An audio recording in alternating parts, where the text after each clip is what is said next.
temperamento controlado pelo espírito. Tilai. Introdução. O que torna o homem fascinante é o seu temperamento, pois o provê com qualidades marcantes que o distinguem de qualquer outro semelhante. O temperamento, entretanto, não dá ao homem apenas forças, características positivas, mas também fraquezas, isto é, características negativas. Felizmente Deus concedeu a todo que nele crê o Espírito Santo, para melhorar suas forças e vencer suas fraquezas. Você nasce com ele. Você sabe o que é certo e o que é errado fazer, mas, ao agir, é incapaz de conseguir se controlar e acaba fazendo o que não desejaria fazer. O apóstolo Paulo certamente sentia o mesmo quando escreveu Romanos 7:18-20. Porque eu sei que em mim, isto é, na minha carne, não habita bem nenhum, pois o querer o bem está em mim, não porém o efetuá-lo. Porque não faço o bem que prefiro, mas o mal que não quero, esse faço. Mas se eu faço o que não quero, já não sou eu quem o faz, e sim o pecado que habita em mim. Paulo faz a clara distinção entre si mesmo e a força incontrolável que nele habita, o pecado, a fraqueza natural que herdara de seus pais, como todo ser humano.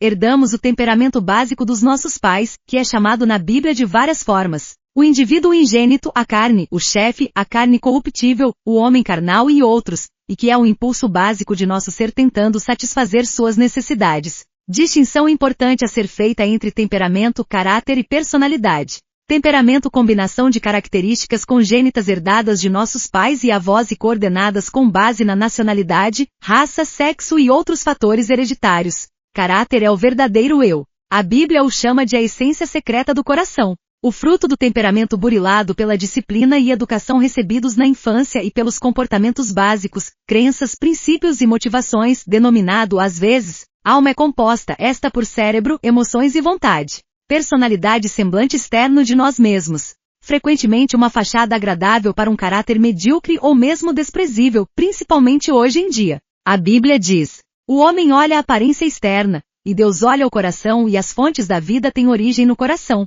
Temperamento. Características com as quais nascemos. Caráter. O temperamento civilizado. Personalidade. O rosto que mostramos ao próximo. A hereditariedade do temperamento pode levar à enganosa conclusão de que ele não pode ser mudado. Contudo, isso é possível. O temperamento pode ser modificado. Todo homem que sinceramente lamenta sua fraqueza de temperamento, entende as palavras do apóstolo Paulo em Romanos 7:24. Homem infeliz que sou. E ele responde à pergunta: quem me libertará? Sua libertação, como a nossa, dá-se em Jesus Cristo, graças a Deus. Pedro, que experimentou grande e dolorosa mudança de temperamento ao longo de sua conversão, escreve em sua segunda carta 1:4. Vos torneis coparticipantes da natureza divina, livrando-vos da corrupção das paixões que há no mundo. Há indivíduos autocontrolados, mas que não curaram boa parte de suas fraquezas por não estarem em Cristo Jesus. Pois Satanás conhece nossas fraquezas de temperamento e se aproveita delas para nos derrotar. Mesmo um psicólogo teve de admitir que só Jesus transforma um temperamento fraco e depravado em um espírito poderoso em Jesus Cristo. Infelizmente, muitos cristãos não alcançaram a completa transformação porque não se mantiveram em uma relação permanente com Jesus Cristo. Jó 15:14. A plenitude do Espírito Santo não é apenas ordenada a todo cristão. E não vos embriagueis com vinho em que há devassidão, mas enchei-vos do Espírito. F 5:18. Mas se evidencia no controle da natureza humana pelo Santo Espírito de maneira tal que o cristão viva a vida de Cristo. Conheça 4 temperamentos básicos. Hipócrates, médico e filósofo grego, 400 anos a.C., expôs essa teoria dos 4 temperamentos básicos, originados de 4 fluidos orgânicos. Sangue, temperamento sanguíneo. Bilis colérica, temperamento colérico. Bilis melancólica, temperamento melancólico. Fleuma, temperamento fleumático. Apesar de ter sido superada essa determinação orgânica de Hipócrates, tal classificação quádrupla tem sido amplamente utilizada. Nenhuma outra classificação da moderna psicologia encontrou maior aceitação que a de Hipócrates. O importante é que os 4 temperamentos sejam considerados básicos. Cada um de nós é, na verdade, uma combinação de 2 ou mais temperamentos com suas forças e fraquezas que podem ser vencidas com o poder de Deus. Este estudo de temperamentos, é bom que se lembre, destina-se à autoanálise, e não se deixe tentar analisar o outro com ele. Características básicas de cada um. Primeiro tipo. O sanguíneo exuberante. É cordial, eufórico, vigoroso, folgazão. Os sentimentos e não os pensamentos ponderados têm ação sobre suas decisões. Num ambiente repleto de pessoas, a presença do sanguíneo estimula o ânimo dos presentes por sua conversa exuberante e apaixonada. Sempre tem amigos porque faz com que se vejam como pessoas importantes para ele. E realmente o são. Gosta do convívio social e não suporta a solidão. Frequentemente fala antes de pensar, mas sua ingênua sinceridade muitas vezes desarma seus interlocutores. Seus modos tumultuosos e amistosos o fazem parecer mais autoconfiante do que realmente é. Os sanguíneos são bons vendedores, funcionários de hospitais, professores, conferencistas, atores e oradores. Segundo tipo, o colérico intransigente. É vivaz, ardente, ativo, prático e voluntarioso. Quase sempre autossuficiente e independente. Tem facilidade em tomar decisões por si e por outras pessoas. Não precisa ser estimulado. Ao contrário, ele é que estimula seu ambiente com ideias, planos ambiciosos e atividades. É capaz de criar projetos lucrativos de longo alcance. Toma atitude definitiva diante de problemas, e frequentemente se vê envolvido em campanhas contra injustiças sociais e outras do gênero. As adversidades servem-lhe de estímulo e não de obstáculo. Possui firmeza inabalável e vence suas lutas por insistência enquanto outros já desanimaram. É o chefe nato. Não se compadece facilmente dos outros. É hábil em reconhecer oportunidades, mas não é dado a análises. Prefere uma avaliação rápida, quase intuitiva. Possui a tendência a ser tirânico e muitas vezes é considerado um oportunista. Quando adulto, é difícil para o colérico aceitar a Cristo, devido à sua autossuficiência e mesmo que o aceite, tem dificuldade em confiar plenamente no Senhor e em aceitar a afirmação de Jesus: sem mim, nada podeis fazer. Muitos grandes generais e líderes mundiais foram coléricos. Pode ser um bom gerente, planejador, produtor, ditador ou até mesmo criminoso. Terceiro tipo, o melancólico. Considerado comumente um temperamento hostil e sombrio, na verdade, é o mais rico dos temperamentos, pois é um tipo analítico abnegado, bem dotado e perfeccionista. Ninguém desfruta maior prazer com as belas artes do que ele. É por natureza introvertido, mas chega a ter estados momentâneos de êxtase. É um amigo muito fiel, mas ao contrário do sanguíneo, não faz amigos facilmente. Não tomará a atitude de procurá-los e esperará que o procurem. É o tipo mais confiável, pois seu temperamento perfeccionista não permitirá que ele desaponte alguém que conte com ele. Mas tem propensão a ser desconfiado quando o procuram ou o acumulam de atenções. Seu lado analítico faz com que apure com cuidado os obstáculos de um projeto. Isto normalmente o afasta de novos projetos e gera conflitos com os que tentam iniciá-lo. Pode se animar muito com algo e produzir grandes coisas, mas, em seguida, sobrevém-lhe uma fase depressiva. Geralmente encontra maior significado para sua vida no sacrifício pessoal, e tende a escolher na vida uma vocação difícil, que envolva grande esforço pessoal, e a desempenha com persistência procurando realizá-la bem. O melancólico é o temperamento com maior potencialidade inata a ser aplicada pelo Espírito Santo. E muitos personagens bíblicos possuíam o temperamento melancólico, como Moisés, Elias, Salomão, o apóstolo João e outros. Quarto tipo, o fleumático. É o tipo calmo, frio e bem equilibrado. A vida para ele é algo severo e agradável com o qual não quer muito envolvimento. Jamais parece perturbar-se sob qualquer circunstância. Não explode em raiva ou riso porque tem as emoções sob controle. Ao fleumático não faltam amigos porque ele gosta do convívio social e tem um humor mordaz, capaz de provocar gargalhadas sem dar um sorriso sequer. É organizado e tem ótima memória. Sente-se irritado com o temperamento inquieto do sanguíneo e sempre lhe aponta a futilidade. Fica aborrecido com os momentos depressivos do melancólico e está sempre disposto a ridicularizá-lo. Lança com prazer jatos de água fria nos planos efervescentes do colérico. Porém não passa de espectador em sua relação com eles, sem se envolver em suas atividades. É geralmente simpático e de bom coração, mas raramente deixa transparecer seus sentimentos. Não aceitará um cargo de liderança espontaneamente, mas se mostra capaz, caso tenha de ocupá-lo. É um conciliador e pacificador inato. A grande diferença entre os 4 tipos de temperamento nos mostra porque as pessoas são indivíduos, sem contar as várias combinações dos 4 temperamentos básicos. Não se pode dizer que um deles é melhor, mas todos possuem forças e riquezas, assim como fraquezas e perigos. As forças do temperamento. O sanguíneo é apreciador da vida em qualquer detalhe, otimista em relação ao presente e ao futuro, amistoso e afetuoso com as pessoas, compassivo e temo para com o próximo e suas necessidades. É o tipo que mais facilmente obedece ao preceito bíblico. Regozijai-vos com aqueles que se regozijam, e chorai com aqueles que choram. O colérico é determinado em seus projetos que são plenos de significado, prático e eficiente na hora de tomar decisões rápidas, líder rápido e ousado, otimista, visualizando apenas o objetivo e não as dificuldades. O melancólico é sensível, meditando com ponderação sobre suas emoções, perfeccionista na imposição a si e aos outros de um elevado padrão de qualidade,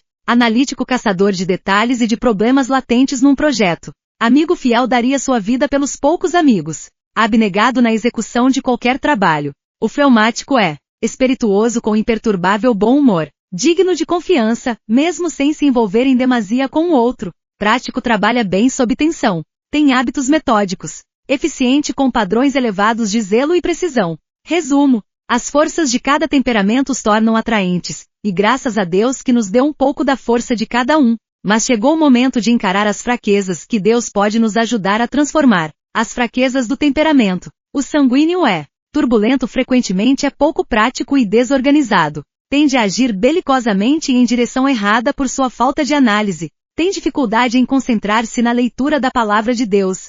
Sua incessante atividade, que o leva a correr de uma linha de conduta a outra na vida, impedem sua produtividade. Pusilânime e indisciplinado, não é uma pessoa resoluta e real. Se lhe oferecem um cargo na igreja, sua resposta imediata é sim, mas acha difícil o trabalho preparatório e não analisa questões como tempo disponível, habilidades e responsabilidades envolvidas. Egoísta, tende a ocupar a atenção dos outros para si e toma-se antipático ao dominar a maior parte da conversa com assuntos de seu próprio interesse. Emocionalmente instável, a despeito de ser um temperamento alegre, desanima facilmente e tende a desculpar-se por sentir pena de si mesmo. Por sua natureza ardente, pode explodir repentinamente, mas esquecerá em seguida. No campo espiritual, se arrepende pelas mesmas coisas inúmeras vezes, além de ser o temperamento que mais problemas tem com a lascívia. Deve procurar a orientação do Espírito Santo para adquirir autocontrole, praticar a abstinência e fugir da prostituição. 6.18, além de paciência, fé e bondade. O colérico é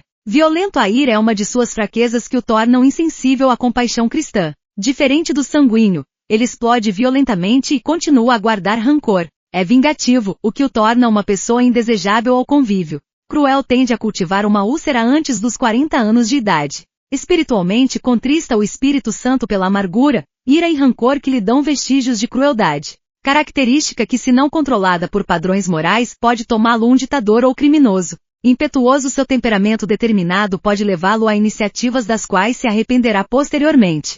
É-lhe difícil demonstrar aprovação, o que lhe cria problemas no casamento, quando se acresce a essa dificuldade a crítica mordaz e declarações cruéis. Autossuficiente, sua autoconfiança excessiva pode tomá-lo arrogante e prepotente por se achar autossuficiente. No campo espiritual, esta fraqueza de temperamento o impede de aceitar o senhorio do Espírito Santo em sua vida. De todos os temperamentos, é o que mais necessidades espirituais tem. Amor, paz, bondade, paciência, humildade e benevolência. O melancólico é egocêntrico, é inclinado à autocontemplação benévola, que lhe paralisa a energia e a vontade.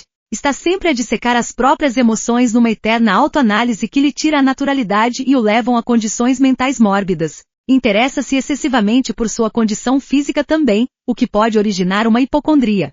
Este egocentrismo, aliado à sua natureza sensível, faz com que seus sentimentos estejam sempre à flor da pele, e com que seja desconfiado. Em casos agudos, com que tenha mania de perseguição. Pessimista, por sua natureza analítica e perfeccionista, tende a procurar os problemas de um projeto, que, normalmente lhe pesam bem mais que o esforço conjunto para vencê-los. Esta concepção pessimista o torna inseguro para tomar decisões porque não deseja cometer erros. Crítico, tem a tendência de ser inflexível com relação ao que espera dos outros e não consegue aceitar menos que o melhor por parte deles. Muitos casamentos de perfeccionistas fracassaram porque suas esposas atingiam apenas 90% do que esperavam delas. A pequena parcela de erros, ele tende a amplificar. É tão crítico para consigo mesmo como o é para com os outros. Caprichoso é o temperamento que manifesta maior alteração de ânimo. Tem fases raras de euforia exuberante, às quais se segue uma fase sombria. Hipócrates chegou a qualificar o fluido melancólico como negro. Este estado de ânimo cria um círculo vicioso,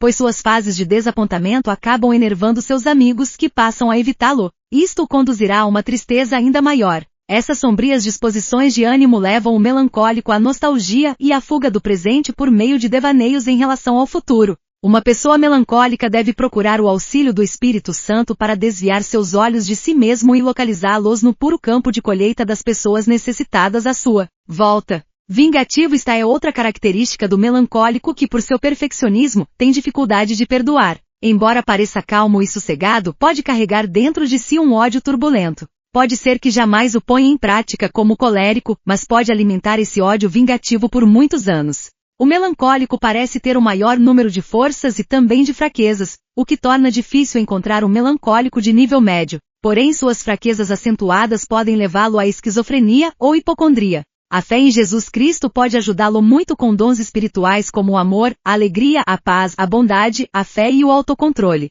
O fleumático é moroso e indolente e frequentemente parece estar arrastando os pés, pois ressente-se de ser forçado à ação. Tem falta de motivação, o que o toma um espectador da vida e reforça a tendência a fazer o mínimo necessário. Deixa de realizar muitos projetos sobre os quais pensa, mas que lhe parecem sempre trabalhosos. O desassossego do sanguíneo e a atividade do colérico quase sempre o aborrecem, pois teme que eles o forcem a trabalhar. Provocador devido ao seu agudo senso de humor e capacidade de ser observador desinteressado, tem facilidade em provocar o próximo que procura motivá-lo. Se um sanguíneo entra animado, o fleumático toma-se distante e frio. Se o melancólico se mostra otimista, ele o provoca com um otimismo exagerado. Se um colérico se aproxima repleto de planos, é um prazer requintado para o fleumático derramar água fria em seu entusiasmo. Egoísta e obstinado com o passar dos anos, seu extremo egoísmo se acentua, porque torna-se uma defesa. Opõe-se obstinadamente a qualquer espécie de mudança. Deseja manter-se conservador para conservar suas próprias energias.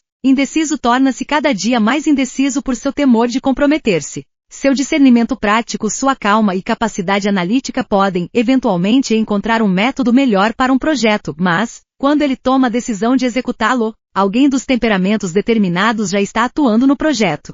As necessidades espirituais primordiais do fleumático são o amor, a bondade, a docilidade, a temperança e a fé. Resumo das relações dos temperamentos com outras pessoas feito pelo Dr. Balesby. O tipo sanguíneo gosta das pessoas e depois as esquece. As pessoas aborrecem o melancólico, mas ele as deixa seguir seus caminhos tortuosos. O colérico utiliza as pessoas para seu benefício próprio e mais tarde, ele as ignora. O fleumático analisa as pessoas com indiferença desdenhosa. Esse resumo dá-nos a triste impressão de que os temperamentos são casos perdidos. Mas temperamento não é personalidade nem caráter o mais importante, ele pode ser controlado pelo espírito. O temperamento pleno do espírito. Os frutos do Espírito são amor, alegria, paz, paciência, delicadeza, bondade, fidelidade, mansidão, domínio próprio GL 5.22-23. O Espírito Santo provê qualquer temperamento de 9 forças abrangentes e desconhece fraquezas. É o homem como Deus entende que deva ser. Ele terá sua individualidade mantida por suas forças ingênitas,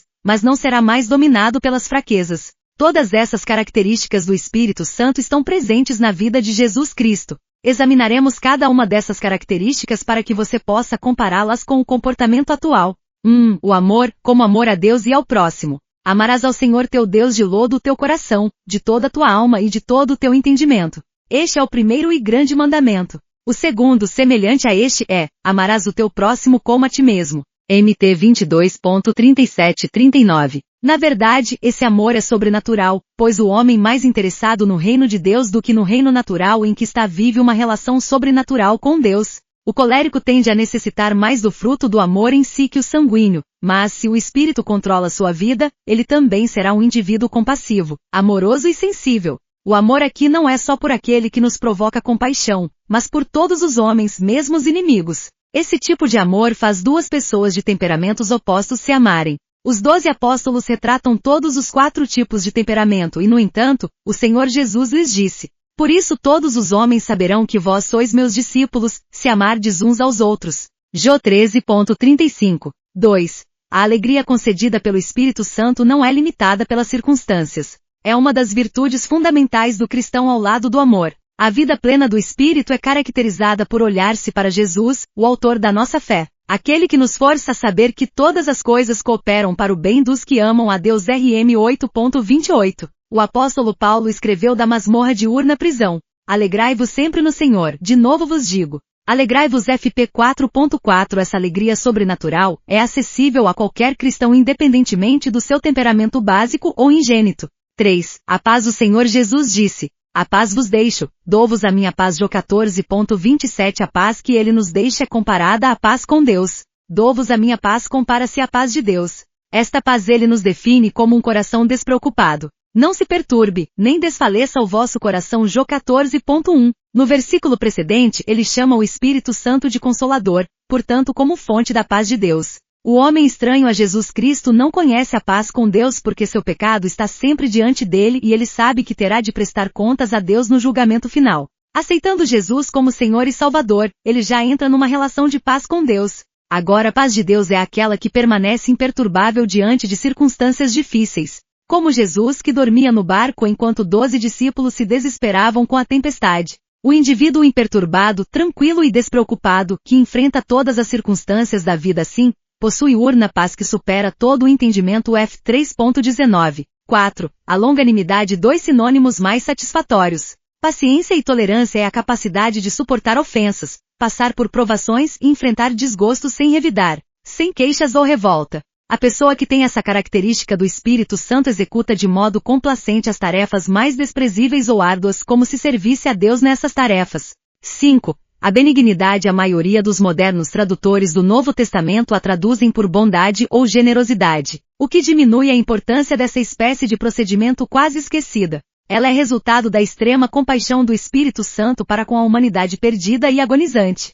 É uma bondade profunda, atenciosa, compreensiva. A vida agitada e opressiva dos nossos tempos leva muitos cristãos a se enervarem com a intervenção dos pequeninos em sua obra. Jesus Cristo, com sua alma delicada e benigna, nos mostra sua admoestação aos discípulos que quiseram impedir a aproximação das crianças, e disse: Deixai vir a mim as criancinhas e não queirais impedi-las. Mac 10.13-14. Outro exemplo de sua benignidade deu-se após sua ressurreição quando disse a Maria: Vai contar aos meus discípulos, e a Pedro. Mac 16.7. A referência a Pedro seria desnecessária, uma vez que Pedro era um de seus discípulos. Mas a benignidade de Jesus não o deixava esquecer e menosprezar o remorso que seu discípulo estaria sentindo por tê-lo negado. O espírito benigno de Jesus era capaz de compreender o temperamento vacilante e inconsequente do sanguíneo Pedro, que pergunta quantas vezes deverá perdoar um irmão. MT 8.21. O Espírito Santo lhe responde com uma quantidade que o faz parar de contar, porque ele não tem limite para perdoar. 6. A generosidade ou bondade, definida como qualidade do pródigo de si mesmo e de seus bens. Todos os atos dos indivíduos generosos são no sentido de dar e não de receber, revelando um coração desprendido. Paulo disse a Tito para pregar que os crentes em Deus se esforcem por distinguir-se na prática do bem. Twitter 3.8, devido ao egoísmo do homem, que precisa ser ensinado a se ocupar com a generosidade. Todos os 4 temperamentos conhecidos como ingênitos são egoístas de alguma forma, mas para o melancólico, o desprendimento de si para voltar-se ao próximo é terapêutico. Como diz o Senhor Jesus, é melhor dar do que receber. Et 20.35. 7. A fé ou fidelidade, que se traduz na completa dependência de Deus, o antídoto perfeito contra o temor. A fé é a chave para obter muitas graças de Deus. O próprio povo de Deus desperdiçou 40 anos no deserto por não acreditar em Deus. Assim como os espias que se acharam como se fossem gafanhotos diante dos gigantes de Canaã. NM 13.33. A Bíblia nos diz que há 2 fontes de fé. Uma delas é a pregação. A fé vem pelo ouvir e o ouvir pela palavra de Deus. RM 10.17. A outra é o Espírito Santo. O fruto do Espírito é a fé. GL 5.22. Aquele que possui um temperamento propício à dúvida, à indecisão e ao medo deve procurar a plenitude do Espírito Santo, o único que pode dissipar tais tipos de emoções. Confiai no Senhor, sede corajosos e Ele fortalecerá vossos corações, eu vos digo. Confiai no Senhor. SL 27.14. 8. A mansidão. O homem é por natureza orgulhoso, altivo e egocêntrico, mas quando tem a vida plena do Espírito Santo, é humilde e meigo, submisso e cede facilmente às súplicas. Jesus foi o Criador do universo e, no entanto, dispôs-se a humilhar-se, assumindo a forma de servo para se submeter aos caprichos da humanidade que nele cuspiu, esbofeteou e o matou para que ele nos desse a redenção com o seu sangue. Com isso nos ensinou a não revidar injúrias. Jesus, a quem todo poder e toda autoridade foram dados, teve de mostrar a Pedro que nem por isso deixaria de cumprir as Escrituras. Ou pensas tu que eu não poderia agora orar a meu Pai, e ele me mandaria imediatamente mais de 12 legiões de anjos? Como, pois, se cumpririam as Escrituras, que dizem que assim deve acontecer? MT 26.53-54. 9. O domínio próprio é também traduzido como temperança e possibilita ao cristão evitar excessos emocionais de qualquer espécie. É o temperamento estável, digno de confiança e disciplinado. É a característica para os 4 tipos básicos de temperamento vencerem suas fraquezas. A leitura metódica da palavra de Deus dá ao cristão esse espírito uniforme e passível. O temperamento sanguíneo é por demais inquieto para dedicar alguns minutos pela manhã à leitura metódica da palavra. O colérico tem força de vontade suficiente para fazê-lo, mas seu temperamento autoconfiante o impede de compreender a necessidade de se submeter a Jesus. Não compreende sem mim, nada podes fazer. Mesmo quando compreende, tem dificuldade de afastar sua mente do planejamento das atividades diárias. O melancólico é o que tem maior facilidade para o estudo da palavra, mas sua capacidade analítica pode levá-lo a abstrações sobre a verdade divina, ou suas orações podem transformar-se em queixas e lamentações devido à sua tendência a alimentar ressentimentos. O fleumático pode concordar com um período de estudo metódico na vida cristã, mas sua inclinação à indolência e morosidade o faz utilizar-se pouco dessa disciplina e desse suprimento da palavra de Deus. Diante das dificuldades individuais ingênitas para obter a plenitude do Espírito Santo, pergunta-se: como posso ficar pleno do Espírito Santo? A resposta vem no próximo capítulo. Como sentir-se pleno do Espírito Santo? Cristo está nos crentes na pessoa do seu Espírito Santo. Somos completamente dependentes do Espírito Santo para nos convencer do pecado anterior e posterior à nossa salvação, para ter a compreensão do Evangelho, nos orientar em nossa vida de oração, para possibilitar-nos nascer de novo e dar nosso testemunho. Não há provavelmente nenhum tópico na Bíblia que provoque mais divergências como o de ser ou não pleno do Espírito Santo. Muitos cristãos comparam a plenitude do Espírito Santo com o falar em línguas ou ter uma experiência de êxtase emocional. Outros, devido aos excessos já cometidos quanto a este aspecto, eliminaram por completo o seu ensinamento. Satanás, quando não consegue impedir a salvação do indivíduo, tenta enganá-lo quanto à associação da plenitude do Espírito Santo às sensações emocionais. Vejamos o que nos diz a palavra de Deus a esse respeito. O que esperar quando pleno do Espírito Santo?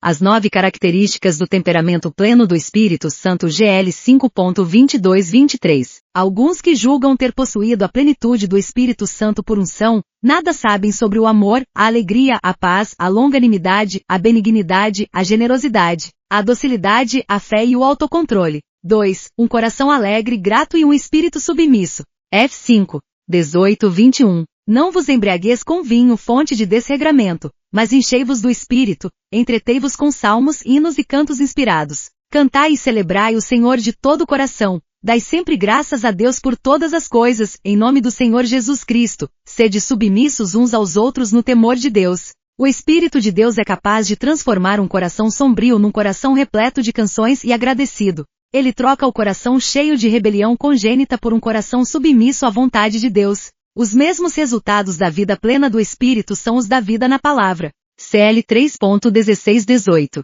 Que a palavra de Cristo habite abundantemente em vós. Ensinai e admoestais-vos uns aos outros com toda a sabedoria, e do fundo dos vossos corações agradecidos, cantai louvores a Deus com salmos, hinos e cânticos inspirados. E tudo o que fizerdes em palavra ou obra seja sempre em nome de Jesus o Senhor, dando por ele graças a Deus Pai. Esposas, sede submissas aos vossos maridos, como é conveniente segundo o Senhor. Os resultados iguais se explicam porque o Espírito Santo é o autor da palavra de Deus. Isto mostra o erro daqueles que tentam receber o Espírito Santo por alguma experiência única e definitiva. 3. O Espírito Santo nos concede o poder para dar testemunho. Et 1.8. Mas quando o Espírito Santo descer sobre vós, recebereis uma força, e então sereis minhas testemunhas em Jerusalém, em toda a Judéia, na Samaria e por toda parte, até os confins da terra. Jesus teve que ir para que o Consolador viesse. Jó 16.7. Mas eu vos digo a verdade. Convém-vos que eu vá, porque se eu não for, o Consolador não virá para vós outros, se porém eu for, eu vô-lo enviarei. Mesmo tendo passado 3 anos com Jesus, ouvindo suas mensagens várias vezes e sendo testemunhas dos seus milagres, ele ainda recomendou aos discípulos que não saíssem de Jerusalém, mas aguardassem o cumprimento da palavra do Pai. Et 1.4, isto é, o derramamento do poder do Espírito Santo. Também nós podemos ter a esperança de possuir a facilidade de testemunhar quando plenos do Espírito Santo. Somente pela fé no que nos garante a palavra de que temos poder para testemunhar, isto é para dar frutos, é que tomamos posse desse poder, porque muitas vezes não temos discernimento suficiente ou mesmo informação sobre todos os frutos de nossa vida plena no Espírito Santo. É possível dar-se testemunho do poder do Espírito Santo sem ver os frutos de imediato. Você pode pregar o Evangelho a uma pessoa e naquele momento, ela não aceitar Jesus como Salvador, mas o Espírito Santo agiu e continua agindo, e depois de algum tempo, você mesmo poderá receber a notícia da conversão da pessoa. 4. O Espírito Santo glorificará Jesus Cristo. Jó 16.13 e 14. Quando ele vier, o Espírito da verdade conduzir-vos à verdade completa. Pois não há de falar por si mesmo, mas dirá tudo o que tiver ouvido, e anunciar-vos as coisas futuras. Ele me glorificará, porque receberá do que é meu para vos anunciar. Princípio fundamental da plenitude do Espírito Santo é não glorificar-se a si mesmo, mas ao Senhor Jesus Cristo. Se em alguma época ou situação, alguém recebe a glória e não Jesus, pode-se estar certo de que este fato não se dá sob o poder e a direção do Espírito Santo. O Espírito Santo sempre deixará o crente mais cônscio do Senhor Jesus que de si próprio. Resumindo, o que podemos esperar de um temperamento pleno do Espírito Santo? As 9 características desse temperamento: um coração que canta e dá graças, que nos concede uma atitude submissa à palavra e a faculdade de dar testemunho. Quanto à sensação de êxtase, a Bíblia não nos promete isto. Como sentir-se pleno do Espírito Santo? A plenitude do Espírito Santo não é facultativa na vida cristã, mas um imperativo. Enchei-vos do Espírito. F 5.18. 5 orientações simples para sentir-se pleno do Espírito. Autoanálise ET 20.28 e ICO 11.28. Examine-se o homem a si mesmo, comparando-se com os outros? Não, mas conhecendo as características bíblicas da plenitude do Espírito já ciladas, sua autoanálise lhe indicará em qual ponto está falhando. 2. Confissão de todo o pecado conhecido. 1 João 1.9. Se confessarmos nossos pecados, Ele é fiel e justo para perdoar-nos e purificar-nos de toda a iniquidade. Após a autoanálise, o Espírito Santo já nos tem revelado nossos pecados, isto é, nossas falhas em relação à sua plenitude em nós, e Deus nos purificará, e nossa alma pura será então preenchida pelo pleno Espírito. 3. Submissão completa a Deus. RM 6.11-13. Do mesmo modo, considerai-vos também vós como mortos para o pecado e vivos para Deus, em Cristo Jesus nosso Senhor. Não reine, pois, o pecado em vosso corpo mortal, sujeitando-vos às suas paixões. Não ponhais vossos membros a serviço do pecado como armas de injustiça, mas como quem ressurge da morte para a vida, ponde-vos a vós e a vossos membros, quais armas de justiça a serviço de Deus. Para se sentir pleno do Espírito Santo, a pessoa deve pôr-se inteiramente à disposição de Deus para fazer qualquer coisa que o Espírito Santo ordene. Israel restringiu o Senhor não somente por sua falta de fé, mas por sua rebeldia e obstinação. Assim como uma pessoa que se submete ao vinho para sentir seus efeitos, devemos nos submeter ao Espírito Santo para nos sentirmos plenos dele. Por isso a carta aos Efésios faz esta comparação em 5.18. Não vos embriagueis com o vinho, mas enchei-vos do Espírito. Para os cristãos, muitas vezes é difícil essa submissão porque já encontraram um propósito para suas vidas, sem saber que na verdade, estão plenos de si mesmos. Não sabem que quando entregamos nossa vida a Deus, devemos fazê-lo sem oferecer restrições ou condições. Temo que muitas vezes estejamos tão entrosados em uma boa atividade cristã que não estejamos disponíveis para a orientação do Espírito. 4. Peça para sentir-se pleno no Espírito Santo. MT 7.11. Se vós, pois, que sois maus, sabeis dar boas coisas aos vossos filhos, quanto mais vosso Pai do céu dará o Espírito Santo aos que o pedirem. Quando o cristão já se examinou, confessou seus pecados e conscientemente se entregou, sem reserva, a Deus, então está pronto para pedir o Espírito Santo para si. Com esse preparo, não estamos querendo dizer o que muitos crentes têm ouvido, que há necessidade da provação, da espera para receber o Espírito Santo. Apenas aos discípulos foi dito que esperassem porque ainda não havia chegado o Pentecostes. Desde aquele dia, os filhos de Deus têm apenas que pedir a plenitude para conhecê-la. 5. Creia-se pleno do Espírito Santo e agradeça a Ele a sua plenitude. RM 14.23, ITS 5.18. Quem, pelo contrário, tem dúvidas e apesar disso come, incorre em condenação, porque não age com convicção de fé. Tudo quanto não procede da convicção de fé é pecado. Em todas as circunstâncias, rendei graças, pois está à vontade de Deus a vosso respeito em Cristo Jesus.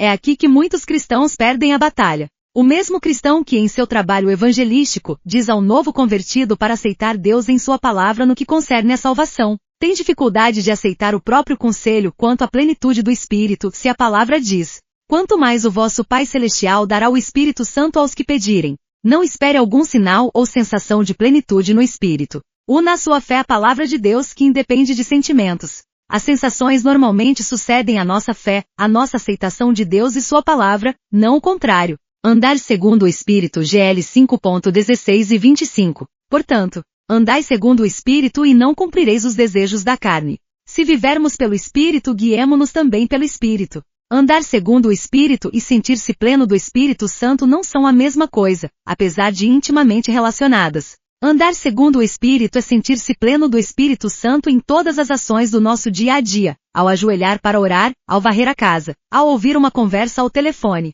em qualquer parte. É a comunhão constante com Deus que é o mesmo que viver em Cristo. É livrar-se das fraquezas em vez de ser dominado por elas. Essa é a vontade de Deus para todos os crentes, magoando o Espírito Santo por meio da ira. Nenhuma palavra vã saia da vossa boca, mas só o que seja capaz de edificar, quando for necessário, e de fazer bem a quem ouvir. Não contristeis o Espírito Santo de Deus, que vos marcou com o seu carimbo para o dia da redenção. Amargura, indignação, cólera, gritos, injúrias e toda espécie de malícia, sejam banidos dentre vós. Sede, antes, bondosos e misericordiosos uns para com os outros, perdoando-vos mutuamente, como Deus vos perdoou em Cristo. 4.29-32. Magoar o Espírito Santo por meio da ira, amargor, cólera ou outras formas de obstinação humana, provavelmente, arruine mais testemunhos cristãos do que qualquer outra espécie de pecado.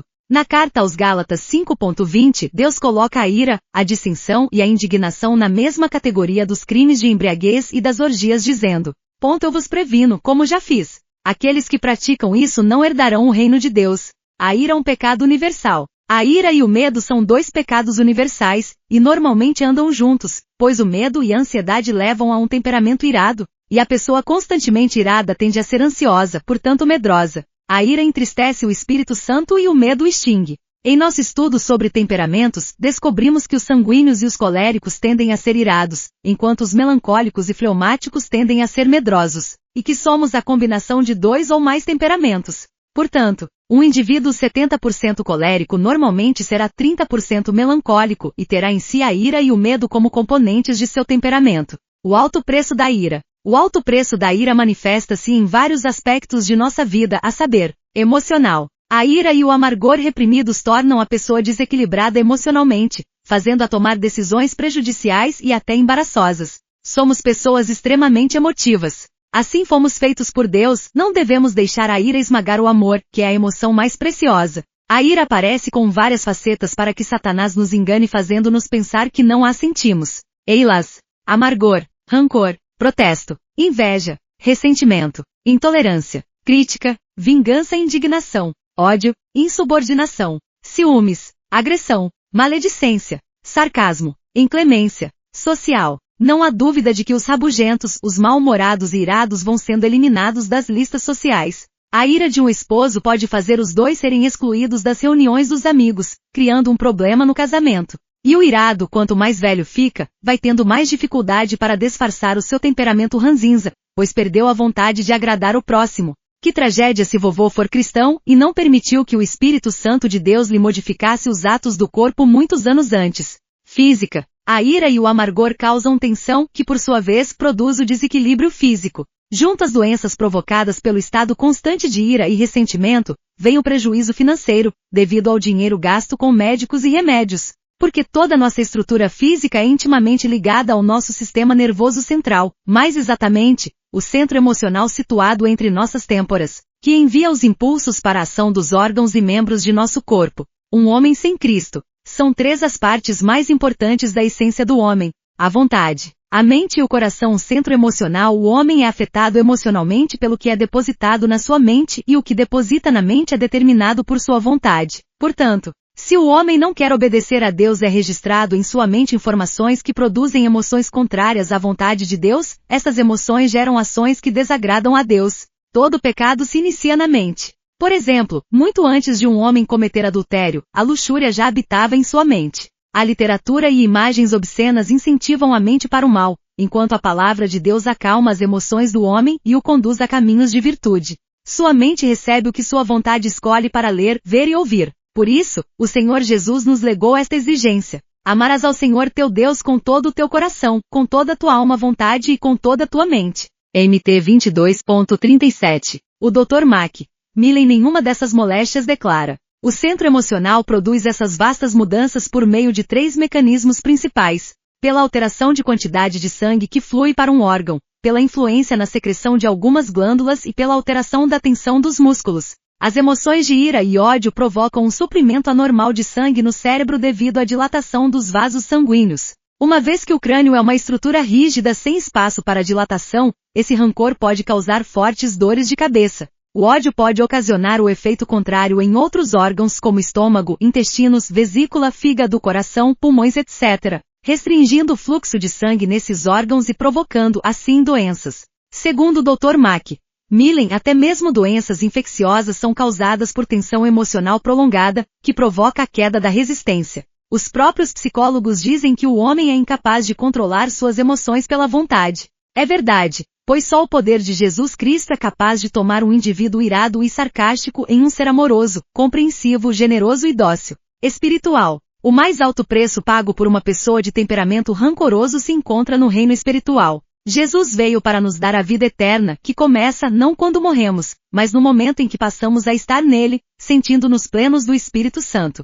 A mágoa infligida ao Espírito Santo pela cólera, a indignação e as inquietações interiores impede que Deus atue na vida do cristão, dando-lhe a vida fecunda que ele deseja ter. Impede-nos de acumular riquezas no céu, que é nosso objetivo se obedecemos à palavra. A causa básica da ira. O que provoca em um ser perfeitamente normal, amável, equilibrado uma súbita reação de revolta? A aceitação da resposta a esta pergunta permite ao cristão dar um grande passo em direção à cura. Desculpando-nos de nossa ira com justificativas infundadas, estamos adquirindo mais uma fraqueza do espírito, que é o egoísmo. Quando me zango é porque alguém violou meus direitos e estou preocupado comigo mesmo. E se alguém disser que estou cultivando um espírito rancoroso e vingativo, vou responder que ele faria o mesmo se vivesse nas condições em que vivo ou com tais pessoas. Se em vez de colocar a culpa na outra pessoa, cultivando nosso egoísmo, passarmos a olhar para Deus, que promete suprir as nossas necessidades, vamos nos sentir vitoriosos sobre todo sentimento de rancor, ressentimento e sobre o próprio egoísmo, por afastarmos os olhos de nosso sofrimento. Uma vez que colhemos o que plantamos e que o amor gera amor, em breve veremos os frutos de nossa nova atitude na mudança de atitude dos outros. O medo aniquila o Espírito Santo. Sede sempre alegre. Orai sem cessar. Em todas as circunstâncias, rendei graças, pois está à vontade de Deus a nosso respeito, em Cristo Jesus. Não apagueis o Espírito. 1 TS 5.16-19. Vimos no capítulo anterior, que a ira magoa o Espírito Santo. Agora veremos como o medo aniquila. O regozijar-se e dar graça sempre a Deus, mesmo em circunstâncias adversas, é algo que só a plenitude no Espírito Santo permite. Esse regozijo tem base na fé que tem o cristão no amor e no poder de Deus em sua vida. Uma atitude de descrença na fidelidade de Deus, porém, pode ser causada pelo medo e aniquilar a alegria do Espírito. O medo é universal. A primeira reação ao pecado e à desobediência de Adão e Eva foi o medo, pois se esconderam de Deus, que passava pelo jardim do Éden por volta da viração do meio-dia. Gênesis 3.8-10. Desde aquele dia, quanto maior é a desobediência do homem a Deus, maior é seu medo. O inverso também é verdade. Quanto mais obedece a Deus, mais se apoia nele em suas necessidades. O próprio Senhor Jesus admoestou várias vezes os discípulos quanto à sua pequena fé e seu medo. As condições do mundo não são propícias para a paz e para a fé hoje em dia, pois elas fazem com que muitos tenham medo. Por isso é muito bom para o Filho de Deus ouvir de Jesus. Havereis de ouvir também falar em guerras e rumores de guerras, não vos deixeis alarmar. MT 24.6. Os homens atuais temem o fracasso, o nervosismo, a pobreza, o infarto. A insegurança financeira tem tirado o sono de muitos. O preço emocional do medo. É grande o número de pacientes com problemas emocionais nos consultórios devido ao medo. E a maioria das coisas que os indivíduos temem jamais acontecem ou não têm a proporção que eles lhes dão. O preço social do medo. As pessoas emocionalmente desequilibradas tendem a ser evitadas, o que agrava o seu desajuste emocional. O preço físico do medo. Assim como a ira, a tensão emociona. Causada pelo medo causa pressão alta, deficiência cardíaca, distúrbios digestivos e intestinais, artrite, dores de cabeça e outras. Estados de tensão passageira, como quando temos de falar em público, provocam várias reações orgânicas como secura da boca, tremor, e esta é uma reação normal. Se for passageira, mas um estado constante de tensão desse tipo passa a lesar o corpo. Deus deu capacidade à nossa glândula suprarrenal para injetar adrenalina em nosso sistema circulatório em situações que exijam um esforço maior ou reflexo mais rápido. Porém, esse excesso de adrenalina é eliminado rapidamente pelo corpo assim que o estado de tensão passar. Se, no entanto, esse estado se prolongar por horas devido a preocupações cotidianas, esse excesso pode ocasionar sedimentação de cálcio nas articulações, provocando artrites. Não é de estranhar que o Senhor Jesus tenha dito em seu Sermão da Montanha: Não estejais preocupados relativamente à vossa vida, com o que haveis de comer ou beber, nem relativamente ao vosso corpo, com o que haveis de vestir. MT 6.25 O Espírito Santo também nos diz: não vos ansieis por coisa alguma. FL 4.6 Deus não nos fez com os ombros suficientemente largos para carregar todo o peso do mundo, nem mesmo os problemas de nossa família. Mas o Senhor Jesus pode realizar muito mais que tudo o que pedimos e imaginamos. F3.20 O preço espiritual do medo. O medo não permite que sejamos cristãos alegres, felizes, radiosos, pelo contrário, torna os cristãos ingratos, queixosos, até mesmo infiéis.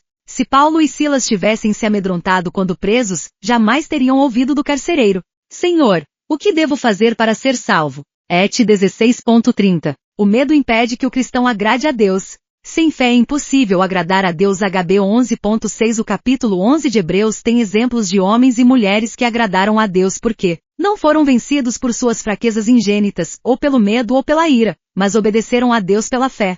É só considerarmos o temperamento destes 4 homens: Pedro, o sanguíneo; Paulo, o colérico; Moisés, o melancólico; e Abraão, o fleumático, para vermos que Deus não acata os indivíduos, mas torna suas fraquezas em força, por meio de seu Espírito Santo, e o fará por você também. O que provoca o medo? Existem pelo menos 8 causas do medo. Características de temperamento. Os temperamentos melancólico e fleumático são mais propensos aos sentimentos de medo, mas todos estão sujeitos a ele, pois não são puros quando sanguíneos ou coléricos. Experiências na infância. O amor e a compreensão junto com o ensinamento dos padrões bíblicos de vida, inclusive a submissão aos pais, impedem o desenvolvimento de filhos medrosos. Entretanto, há certos hábitos dos pais que devem ser evitados. Excesso de proteção. Pais excessivamente protetores tornam a criança egocêntrica e medrosa em relação às coisas que lhe acontecem e também em relação às que seus pais temem, pois elas aprendem rapidamente a conhecer nossas emoções.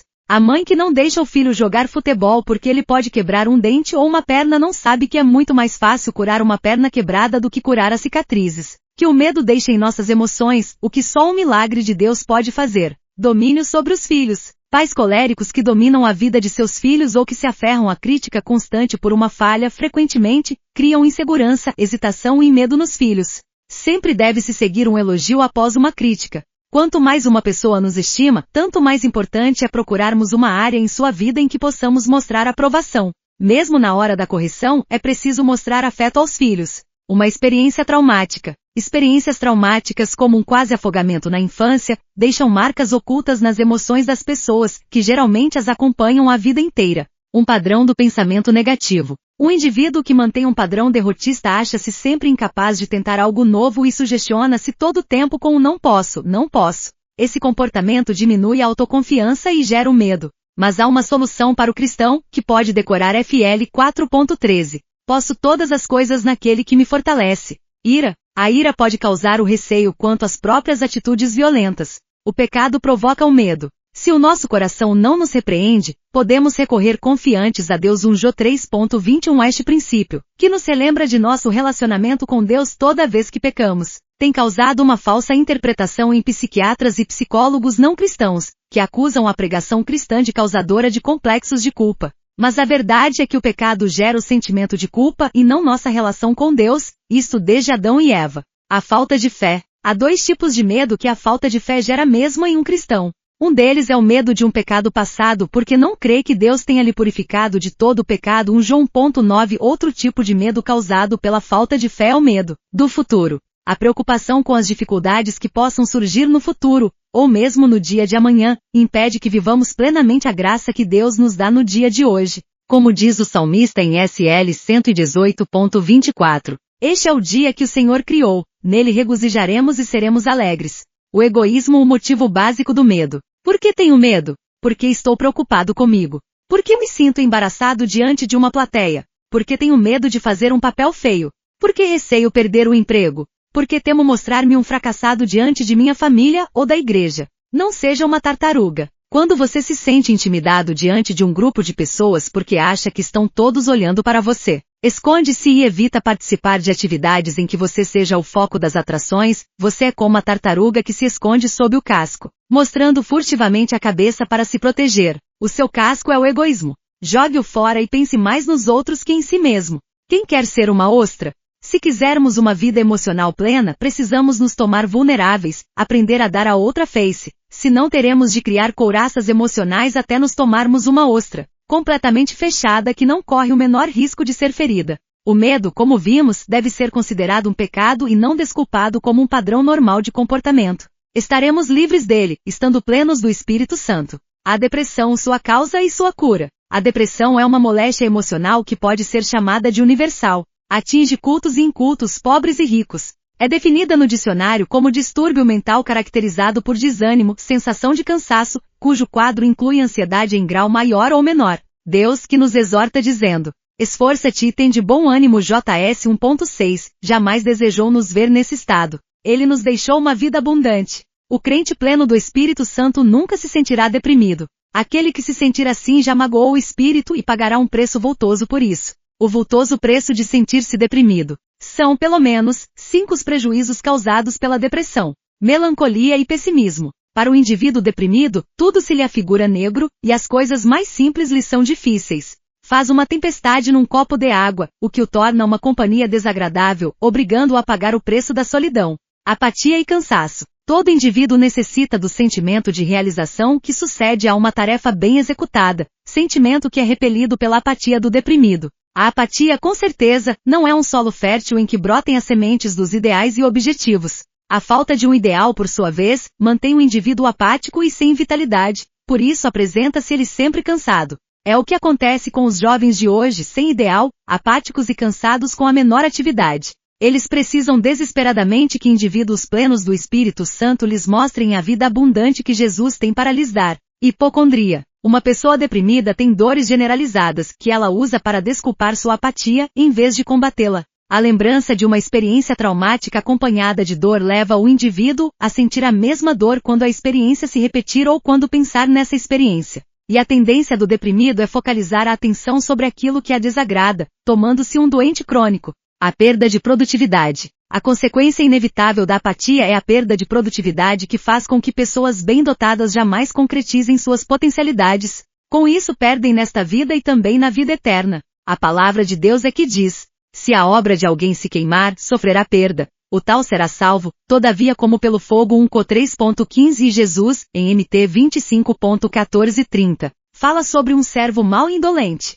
O cristão só pode ficar deprimido por não poder testemunhar sua fé ao próximo. Irritabilidade. O deprimido fica irritado até com a atividade e disposição dos outros enquanto ele está pensativo e melancólico. Introspecção. O indivíduo deprimido tende a fugir das situações que considera desagradáveis e a buscar refúgio nos devaneios nostálgicos ou ligados ao futuro. Esse comportamento toma o pouco comunicativo e isolado. A causa da depressão. Na verdade, há algumas causas básicas para a depressão, a saber, as tendências do temperamento. O temperamento mais vulnerável a ela é o melancólico, porque a experimenta por um período mais longo. O sanguíneo passa por um momento de depressão, mas logo que encontra uma companhia animada, ele se anima também. O colérico é um otimista perene e acha a depressão pouco prática para aceitá-la. O segundo lugar dos temperamentos em relação à depressão é do fleumático, embora os ataques não sejam tão frequentes devido ao seu bom humor. Os motivos que levam o melancólico à depressão são 3. Primeiro, sua maior fraqueza é o egocentrismo,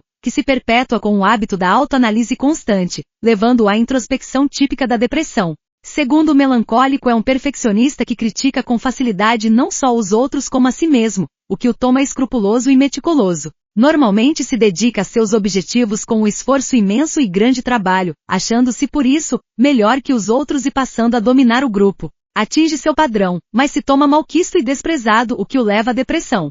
Terceiro, o perfeccionismo do melancólico leva à frustração, pois não consegue executar com perfeição todas as tarefas que se impõe. A hipocrisia. O cristão que tenta enquadrar-se aos padrões cristãos apenas pelo autocontrole e não por uma genuína conversão do espírito, terá de suportar doenças e frustrações que podem tomá-lo deprimido.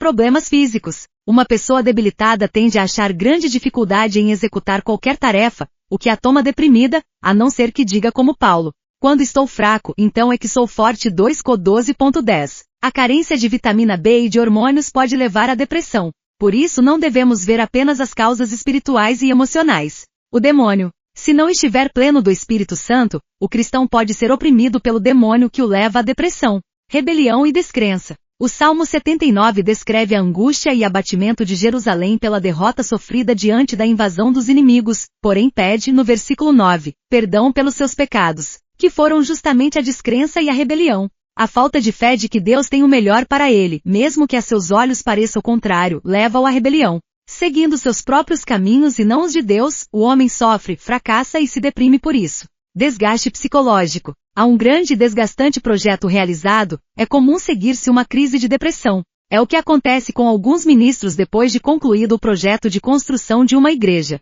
Para eliminar a depressão, é preciso traçar objetivos mais elevados. Elias foi um homem de Deus que, depois da grande vitória de fazer descer fogo dos céus e matar 450 profetas de Baal, disse para Deus: já basta, ó Senhor, toma agora a minha vida, pois não sou melhor do que meus pais. RS 19.4, obrigando Deus a se dirigir a ele para dar-lhe novos objetivos. A autopiedade é a causa básica da depressão. Não importa quais sejam as causas apontadas até aqui, elas são apenas desculpas para não buscar a cura do Todo-Poderoso e ficar deprimido. Porque a pessoa só se prostra em depressão após um longo período cativa do pecado da autocomiseração ou egocentrismo. Este pecado é tão sutil que a própria pessoa não se apercebe que o tem. Alguém pode ter o apoio de quase todos os membros da igreja para uma obra que executa, mas se tiver um opositor ou achar que o tem, passará a se sentir desprezada e com pena de si mesma. Como diz a Bíblia, o que quer que o homem semeie, isso ele lambe e colherá. GL 6.7. Portanto, se semear autopiedade, colherá depressão.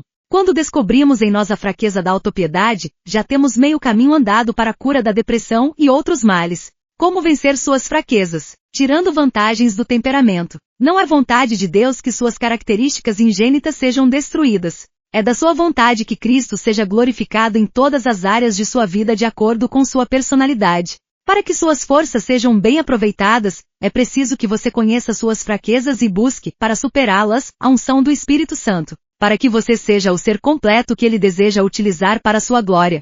Faça uma lista de suas fraquezas após definir o temperamento ao qual pertence, depois procure a plenitude do Espírito Santo para vencê-las. O egoísmo a causa da fraqueza do homem. O egoísmo foi o pecado original de Satanás. Tu dizias no teu coração: eu subirei ao céu, acima das estrelas de Deus exaltarei o meu trono, no monte da congregação me assentarei, nas extremidades do norte. Subirei acima das mais altas nuvens, serei semelhante ao Altíssimo. Is 14.13-14 de Adão e Eva e Caim. Gênesis. A partir daí, tem sido causador de mágoas, miséria, guerras, até os dias de hoje. Como os 10 mandamentos são o padrão de obediência a Deus, constatamos que o homem generoso os obedece, enquanto o egoísta os transgride. Por exemplo, o indivíduo que é generoso em relação a Deus obedecerá a Ele humildemente e apenas a Ele adorará. Não usará seu nome em vão. Nem fará para si mesmo imagens esculpidas, guardará o dia do Senhor, em vez de profaná-lo para fins egoístas. O indivíduo generoso honra pai e mãe, não furtará,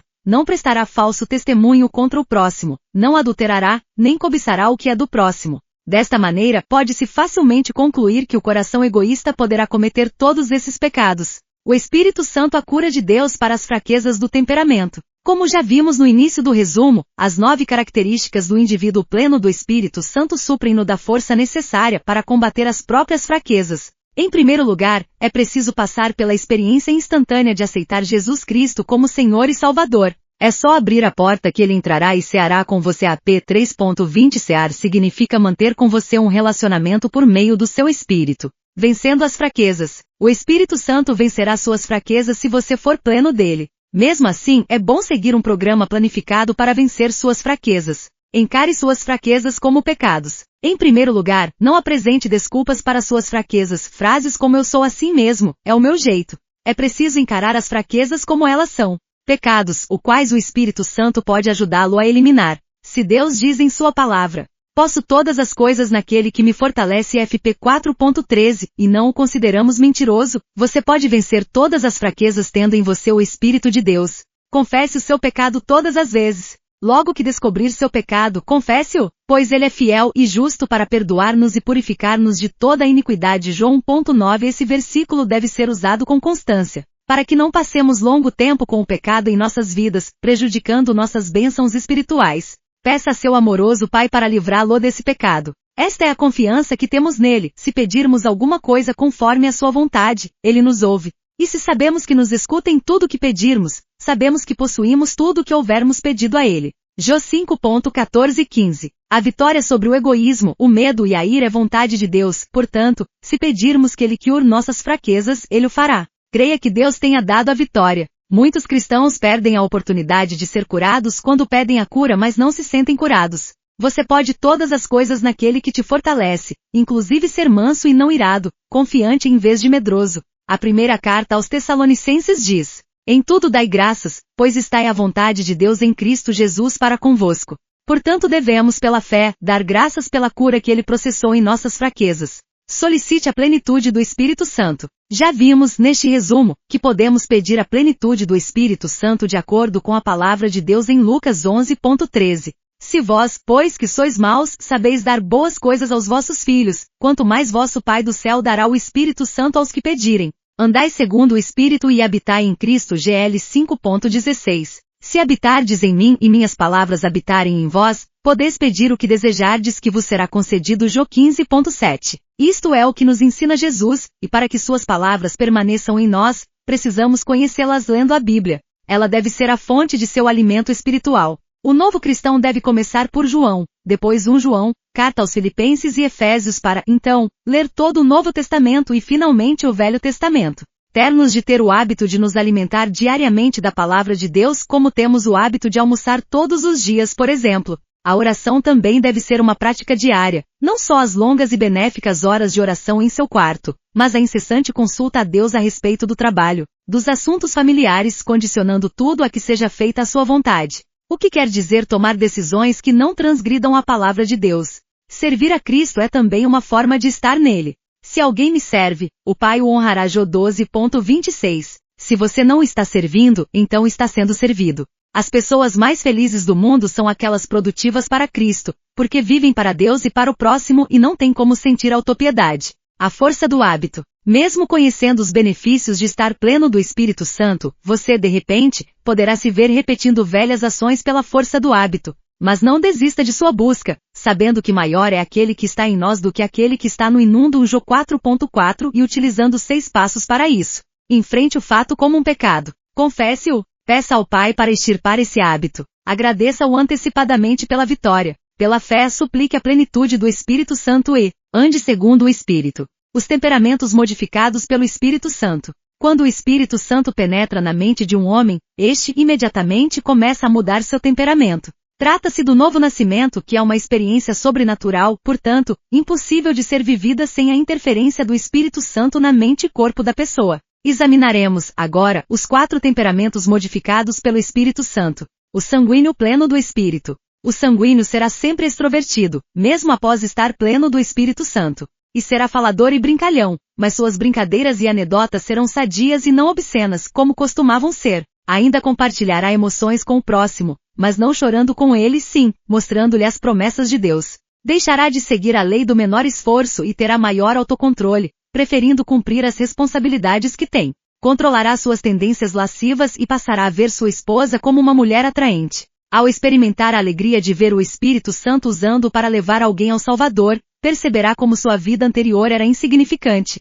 A inquietude do sanguíneo será contida pela paz que lhe dá o Espírito Santo. Em vez de engendrar conflito e desordem, terá uma influência mais agradável sobre as pessoas. Uma vez que é uma pessoa expressiva, sua fé será contagiante. O apóstolo Pedro é um ótimo exemplo de um sanguíneo pleno do Espírito Santo, que numa pregação, levou 3.000 pessoas a Cristo. O colérico pleno do Espírito.